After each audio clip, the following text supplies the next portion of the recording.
Same dude, different day. Chapter 9. How did I miss the red flags? My bisexual experience, although it was very short lived, made me a little more sympathetic towards Xavier. Maybe he had a similar experience of being molested as a child, and that's why he experimented with guys. Xavier knew my innocence was tampered with at a tender age and how it led to my interest in girl on girl porn. He knew everything regarding my curiosity about the same sex, so I couldn't understand why he didn't open up to me about the similar battle he experienced. He shouldn't have left me in the dark like that. I told him my most embarrassing and unflattering secrets, and he chose to just listen instead of empathizing. I overshared, and he didn't share enough. It wasn't fair. It was downright rude. I gave him my truth, and all I ever wanted in return was for him to reciprocate. Now more than ever, I was determined to receive the mutual love and respect that only a spouse could provide. Initially, when I found out about Xavier's extracurricular activities, I purposely had sex to try to numb the pain. Now, this time, I will handle things a little bit differently in hope of getting different results. Celibacy had to be the answer. I wanted a husband, and I was sure abstaining from sex would be the way to get him. The longest I had ever gone without smashing somebody was only a couple of months, so I figured I needed to find a husband soon to prevent an unnecessary drought. If I was going to be celibate, I had to do it cold turkey, ridding my life entirely from miscellaneous men to be successful. But there was only one problem, and his name was Malik. Note to self, don't babysit a grown man. Malik had successfully made himself a pallet in my DMs ever since we parted ways at my friend CJ's wedding. Slowly but surely, I was inching towards that cougar status. There was about a decade between us. He was probably still in diapers when Cash Money took over for the 99 in the 2000s. Still, there was something about him that continued to intrigue me. He didn't party much, which seemed to be kind of rare for a soon-to-be professional athlete. He had been drafted to play for one of Atlanta's professional sports teams and would be headed my way soon. We started with harmless flirting, sending each other risky videos via social media messages that would immediately disappear seconds after being opened. After a couple of weeks of talking, he left tickets for me at the will call so I can come watch him play. I enjoyed watching him sweat and often fantasized about us running our own plays. However, I promised myself that this time would be different, so I tried to stick to the plan. Malik was always trying to link up, and I held him off for as long as I could until one day he sent me a video of himself wrapped in a towel after he had just gotten out of the shower. The towel was low enough to please, but just high enough to keep me guessing, and that did it. We immediately made plans to see each other. He showed up wearing a wife beater, some gray sweatpants, white socks, and Nike slides. His build was athletic, his arms were tatted, and his lips were enticing. I was sure he was just out here breaking hearts left and right. He did his best to convince me that he was different, informing me that he was a preacher's kid and a godly man. But all that God talk went straight out the window when it came to his sexual appetite. After he scarfed down the dinner that I had prepared for him, I was next on the menu. He propped me up on the kitchen counter and began kissing me. I wrapped my legs around him and he picked me up and threw me on the bed. I've always been a little thick, so I was very impressed and significantly turned on by the fact that he could carry me. Things became oddly unsatisfying though when he hopped on top of me.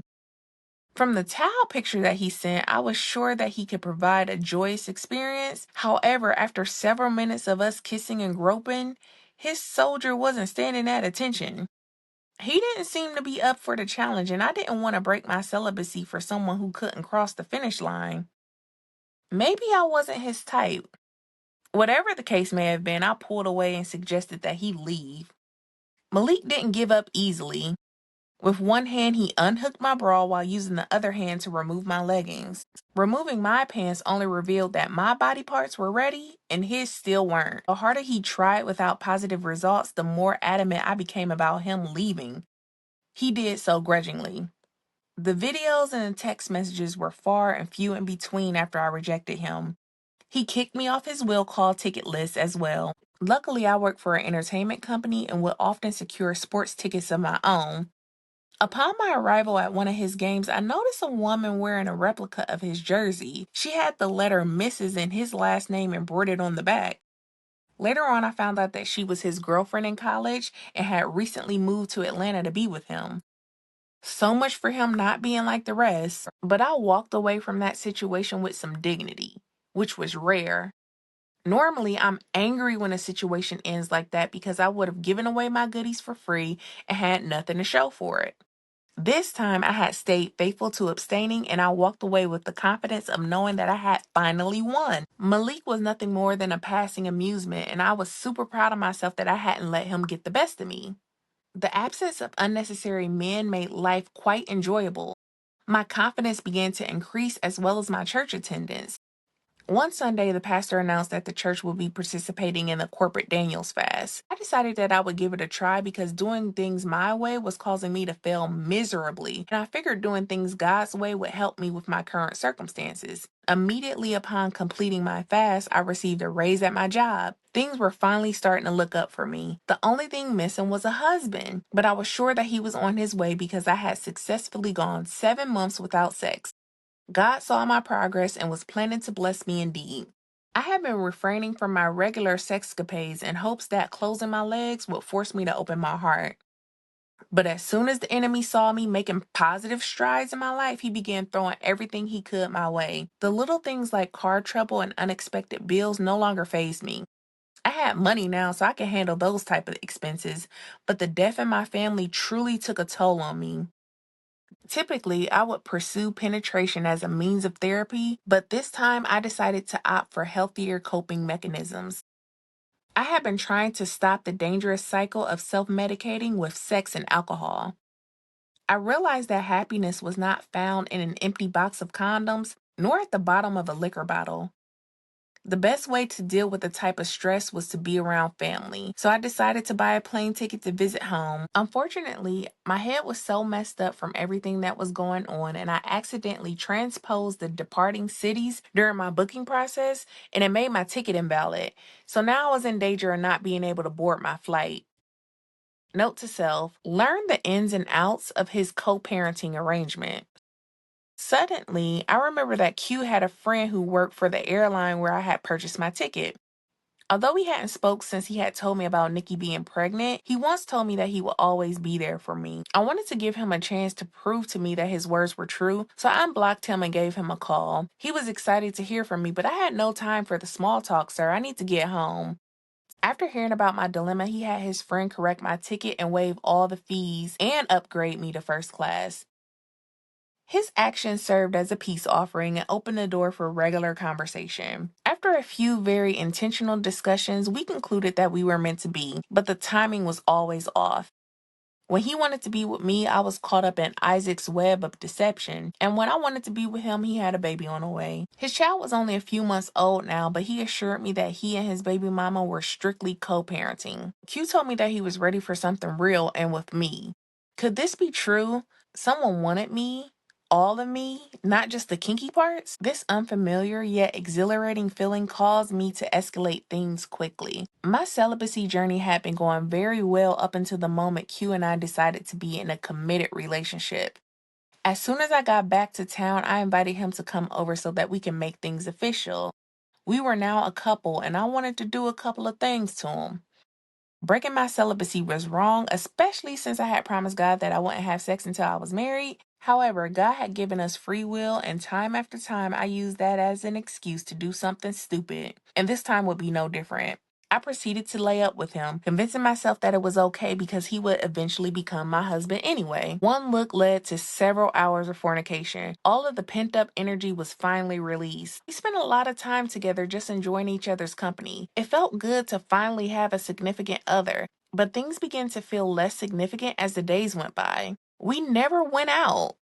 We spent the majority of our time in my apartment. At first, I thought it was just because he enjoyed my sweet spot so much. He drove over an hour to see me multiple times per week. That good loving had to be the reason he kept coming back for more. Cocky and naive, I continued down a path that would eventually lead nowhere. Although Q came to see me often, he never spent a night. He always gave me an excuse about how he lived so far away and he had to be at work early in the morning. Also, when I called him, he would always have to call me back, or it seemed like he would have to change locations before speaking with me. My intuition was telling me that there may have been another girl involved, but I desperately wanted to trust him. So I chose to share my concerns with one of my homegirls. My friend hated to see me distressed, so she used her investigative skills to do some research. The results were in, and they were unfavorable.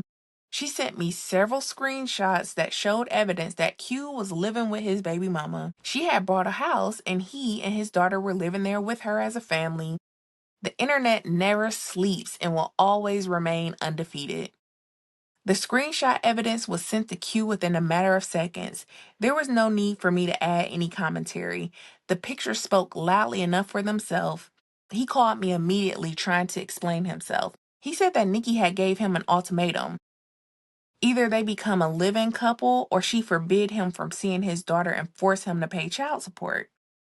Q said that he didn't really have a choice. His uncle had kicked him out since he had caught him selling drugs in his basement. He didn't have a place to live and didn't want to spend his life without his daughter, so he agreed to her demands. His story was sad, but it didn't impress me, especially since it was the first time I had heard about it. We had been together for about a month and a half, and not once did he ever mention this situation. He specifically told me that he and Nikki were co-parenting, and that was it. He was a liar, and I had no room for any of that.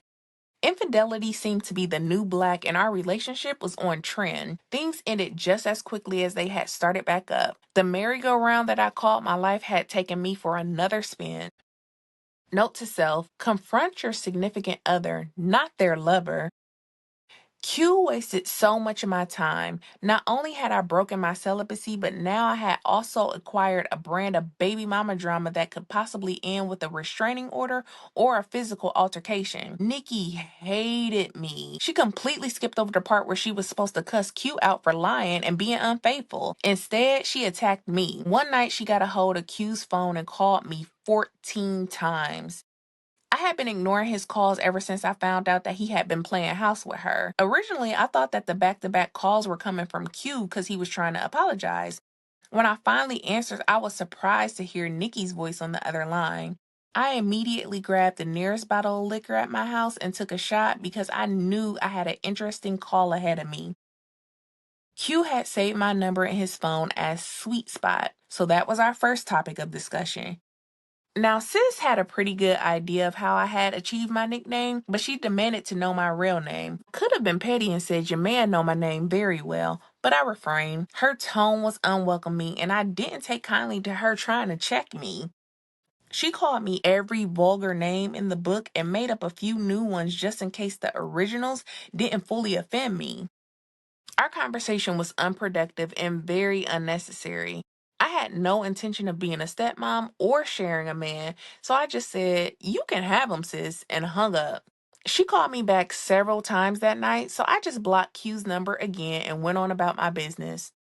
I thought that would be the last time that I would hear from her, but I was definitely wrong. Things were quiet for a while until I walked outside one day and noticed that my tires had been flattened.